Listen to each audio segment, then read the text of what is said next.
Coming up next at 5 right here on WJZ, deadly derailment. More than a dozen cars fly off the tracks in Washington state. The growing death toll and what went wrong. I'm Mike Helgren, live in West Baltimore with new police body camera video of Friday's police chase. And I'll tell you what the commissioner is saying about that girlfriend who ran up to her boyfriend before his arrest. Wheels up as airlines scramble to get back to business. I'm Kimberly Eaton with the delays and cancellations that grounded passengers right here in Baltimore. That's next on WJZ. This is WJZ TV Baltimore, in your community, where you live. WJZ News at 5 starts right now.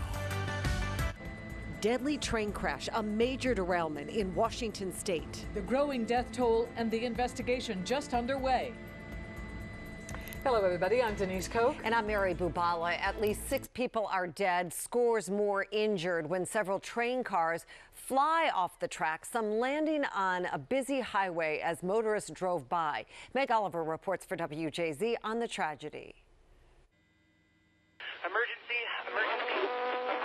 We are on the ground.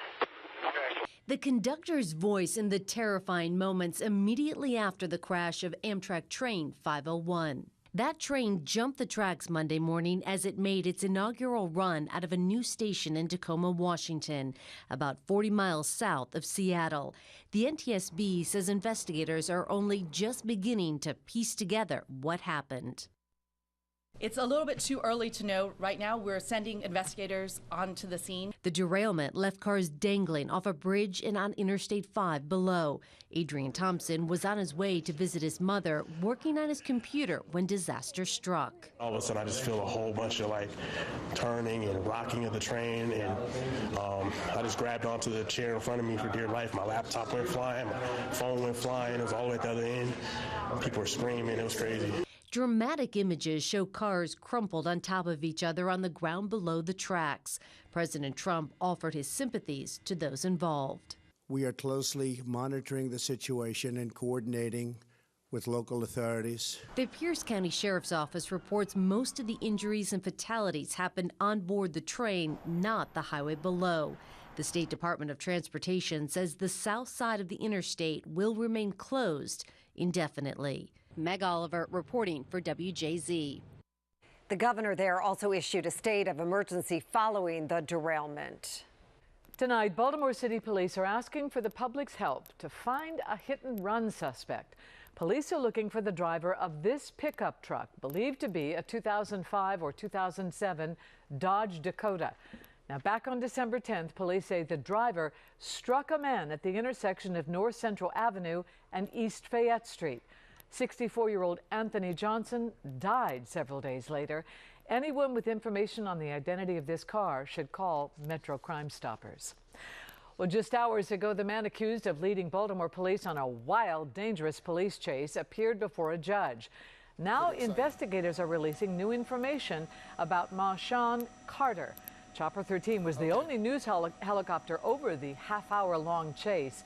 WJZ investigator Mike Helgren is live on Gwynns Falls Parkway, where that chase came to a dramatic end, and he has that new information. Mike? Denise, rarely is such a violent incident captured from start to finish on camera. This one was, and tonight we can tell you Marshawn Carter faces a slew of charges, including murder and attempted murder. They have the suspect in custody.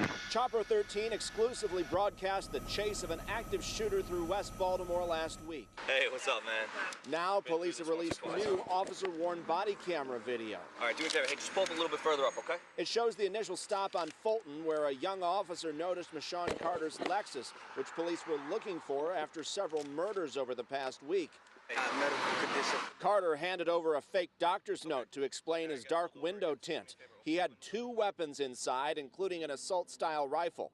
And eventually, he took off. Hey! The officer scrambled to get back into his cruiser. Moments after the chase started, you can hear gunshots from Carter's car. He wounded several people before arranging to meet his girlfriend and surrender near Mondawmin Mall.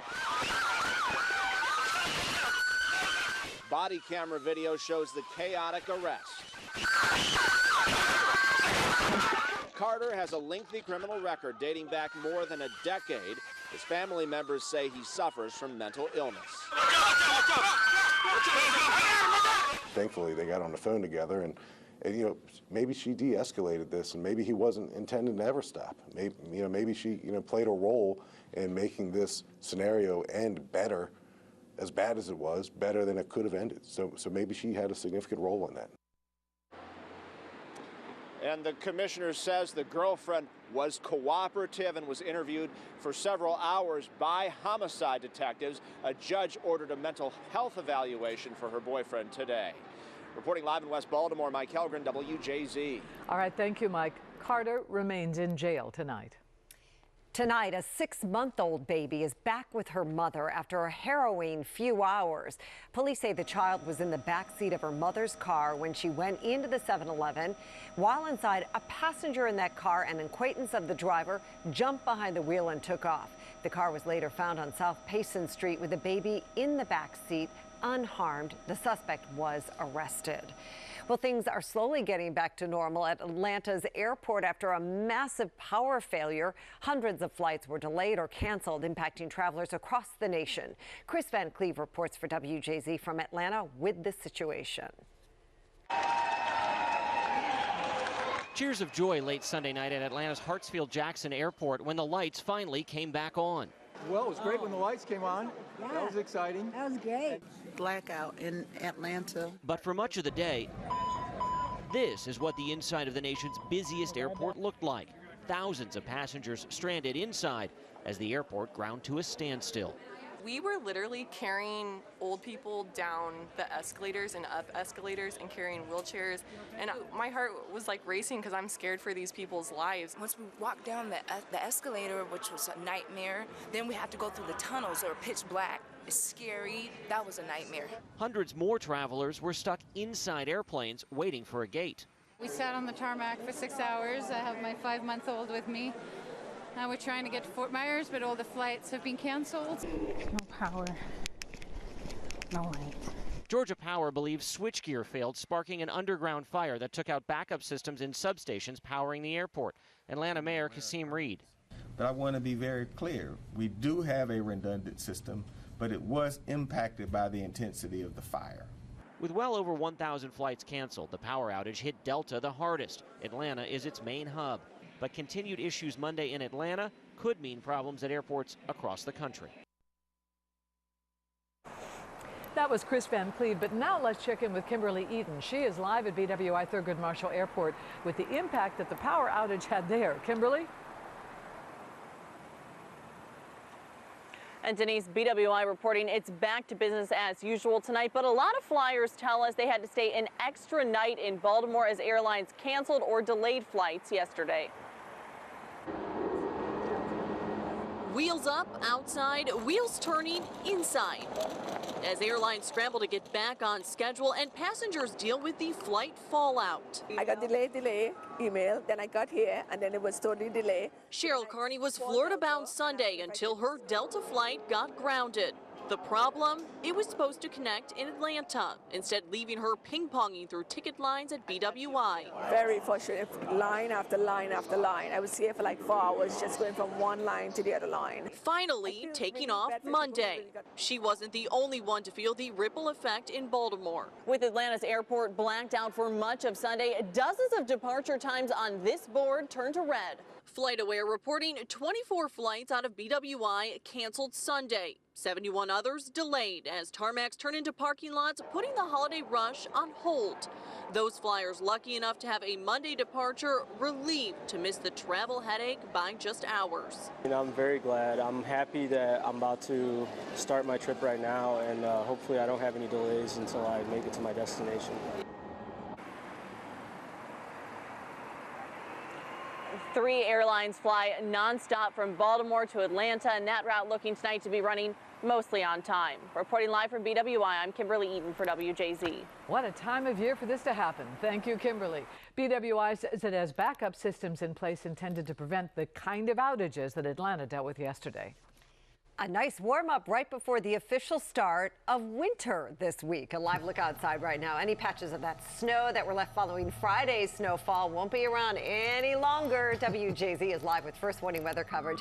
Meg McNamara is live with the WJZ Mobile Weather Lab at McKeldin Square. But we begin with Bob Turk updating our current conditions. Bob? I think it's safe to say most of the snow is pretty much gone. Take a look at temps. 53 now, got up to 56 this afternoon, 36 in Oakland, 49 in Hagerstown, 48 Ocean City, 50 over in Rock Hall, and 53 over in D.C. 55 still in La Plata. Very warm afternoon. A normal high is only 44, but temperatures now anywhere from, as you can say, 6 to 11 to 13 degrees warmer now than just yesterday. So quite a warm up. And guess what? We've got another warm day on tap tomorrow.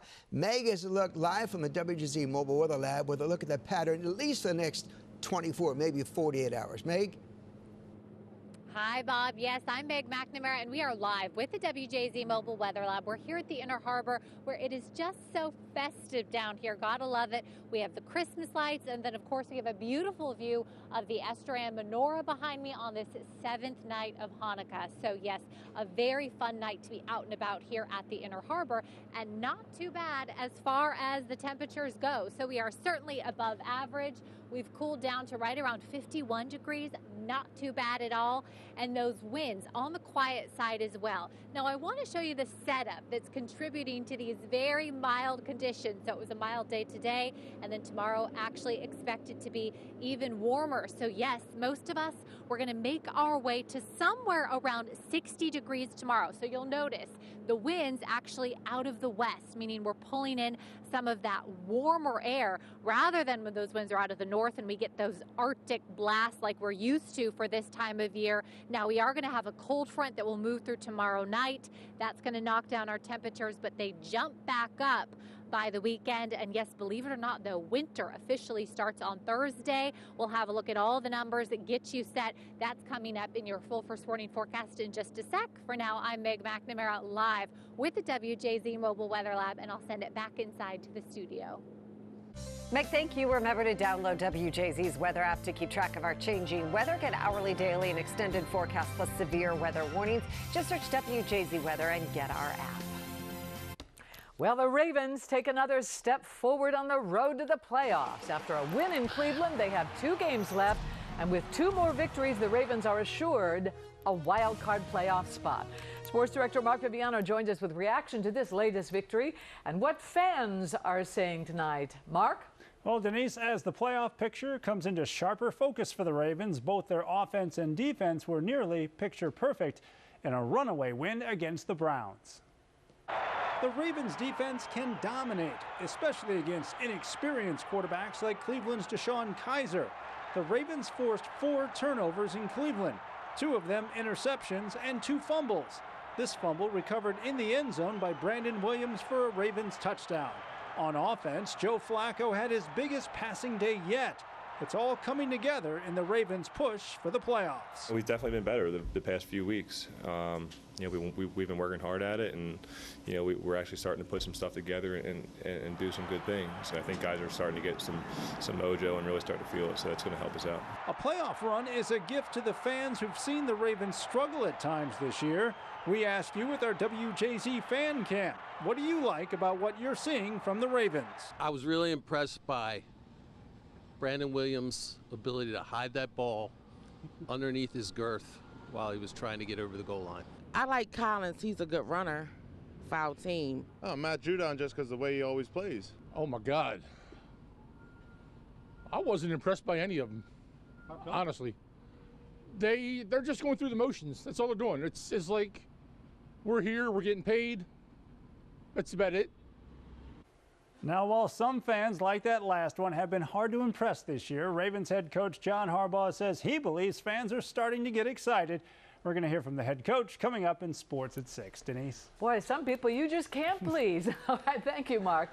The Ravens look to stay on a roll as they host the Indianapolis Colts this Saturday, 4:30. If you're not going to the game, you can watch it right here on WJZ. We love our fan cam. Still ahead on WJZ's News at 5. I'm Alex Dimitrik. Take a look. Is this a Navy jet's close encounter with a UFO? That story coming up on WJZ. It's a scandal that rocked the Baltimore City Police Department. Now new details show one of the officers was involved in another investigation years before. I'm Rick Ritter with the details straight ahead. Shocking animal cruelty case. A Baltimore veterinarian accused of abusing animals. I'm Amy Yenzi with reaction and the latest on the investigation next on WJZ.